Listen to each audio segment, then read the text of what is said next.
दोस्तों, हम सभी के कुछ राज होते हैं जो हम किसी के साथ शेयर नहीं करते। क्या आपको कभी अपने बारे में कुछ बताने का पछतावा हुआ है? आपने कभी किसी के साथ कुछ बातें शेयर की हो और बाद में आपको लगा हो कि आपको उन बातों को सीक्रेट रखना चाहिए था, किसी को नहीं बतानी चाहिए थी। शायद आपके साथ ऐसा हुआ हो कि आपने किसी दोस्त को कुछ ऐसी बात बता दी जो आपको नहीं बतानी चाहिए। दरअसल कुछ लोग चुप रहते हैं और आपको ज्यादा से ज्यादा बात करने के लिए प्रोत्साहित करते हैं। ऐसे में आप अपने कई राज और कमजोरियां उन दूसरे लोगों को बता देते हैं, जो कई बार आपके लिए ही नुकसानदायक साबित होता है। तो आज के इस वीडियो में मैं आपको कुछ ऐसी ही बातें बताने वाला हूं जो सबसे इंपॉर्टेंट है, जिन्हें गुप्त रखना या कहूं जिन्हें सीक्रेट रखना आपके लिए बहुत जरूरी है, जो बातें हमें किसी के साथ भी शेयर नहीं करनी चाहिए। वैसे तो हम ये कहते हैं कि दिल की बात शेयर करने से हमारा मन हल्का हो जाता है और हम उस इंसान के करीब आते हैं, लेकिन कुछ बातें ऐसी भी होती हैं जो भूल कर भी हमें किसी को नहीं बतानी चाहिए। ये कुछ ऐसी बातें हैं जो हमसे पर्सनली रिलेट करती हैं, जो हमारी पर्सनल बातें होती हैं। अगर हम ये बातें किसी के साथ शेयर करते हैं तो हमें लाइफ में आगे चलकर काफी प्रॉब्लम फेस करनी पड़ सकती है, अगर हमारी उनसे कभी बिगड़ती है तो सबसे पहला सीक्रेट जो आपको नहीं बताना चाहिए वो है अपनी पिछली गलतियां और अपना पछतावा। अपनी पिछली गलतियों या पछतावे को कभी किसी के साथ शेयर ना करें कि आपके पास्ट में आपकी किससे दुश्मनी रही और आपको कौन से लोग पसंद नहीं थे। जो बीत गया उसे भूल जाओ।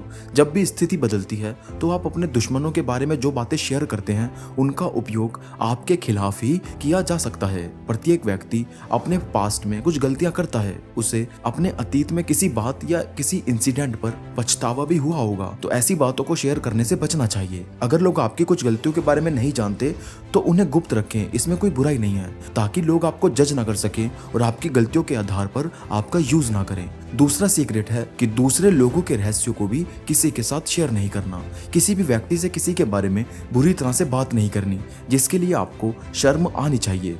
किसी के बारे में नेगेटिव बात करने से आपको अच्छा लगेगा, लेकिन इन बातों के आधार पर कोई और आपको जज कर सकता है। यह आपके व्यवहार को निर्धारित करता है। जो लोग दूसरों के बारे में बुरी बातें करते हैं उन पर कोई विश्वास नहीं करता, बल्कि लोग उनके बारे में भी सोचते हैं कि वो किसी तीसरे के सामने उनकी बुराई करते होंगे। अब इसको ऐसे समझिए कि कोई इंसान आपके सामने किसी और इंसान की बुराई कर रहा है, तो आप जरूर ऐसा सोचेंगे कि वो इंसान उस दूसरे इंसान के सामने भी आपकी बुराई जरूर करता होगा। इसलिए किसी के भी सीक्रेट किसी दूसरे इंसान के साथ शेयर नहीं करने चाहिए। थर्ड सीक्रेट है अपने गोल्स और अपने फ्यूचर प्लानिंग्स को किसी के साथ भी शेयर नहीं करना चाहिए। हमें कभी भी अपने लक्ष्यों या भविष्य की योजनाओं के बारे में किसी को नहीं बताना चाहिए। शायद आपको ये थोड़ा अजीब लगे, लेकिन ये सच है कि जब आप अपने लक्ष्य या अपनी प्रोग्रेस के बारे में बात करते हैं तो आप अपने गोल से थोड़ा दूर होते चले जाते हैं और इसकी संभावना बढ़ जाती है कि जो आपने प्लान किया है आपका फ्यूचर उसके अकॉर्डिंग ना चले। आप लोगों को अपनी प्लानिंग के बारे में क्यों बताते हैं? जब आप अपनी प्लानिंग के बारे में सुनते हैं दूसरों के मुंह से तो आप अपनी तारीफें सुनते हैं और आप खुद को स्मार्ट फील करते हैं, लेकिन ऐसा करने से आपके अंदर अपने गोल्स को अचीव करने की जो ललक होती है वो कम हो जाती है, क्योंकि सिर्फ अपने प्लान्स को शेयर करने से, लोगों को बताने से आपको लगता है कि आप अपने उस गोल्स के और करीब पहुंच रहे हैं। ये एक साइकोलॉजी गेम है और आपको लगता है कि आप सफल हो रहे हैं, इसलिए आपको लगता है कि तारीफ सुनने के बाद आपको मेहनत करने की जरूरत नहीं है। इसलिए आप अपने लक्ष्य के प्रति दृढ़ नहीं रह पाते और अपने गोल्स को पूरा नहीं कर पाते। इसलिए इन बातों को सीक्रेट रखना बहुत जरूरी है। अब अगर आपका कोई सवाल है तो आप नीचे कमेंट कर सकते हैं। वीडियो आपको कैसी लगी ये भी हमें कमेंट में जरूर बताएं। तो इस वीडियो को अंत तक देखने के लिए आप सबका धन्यवाद।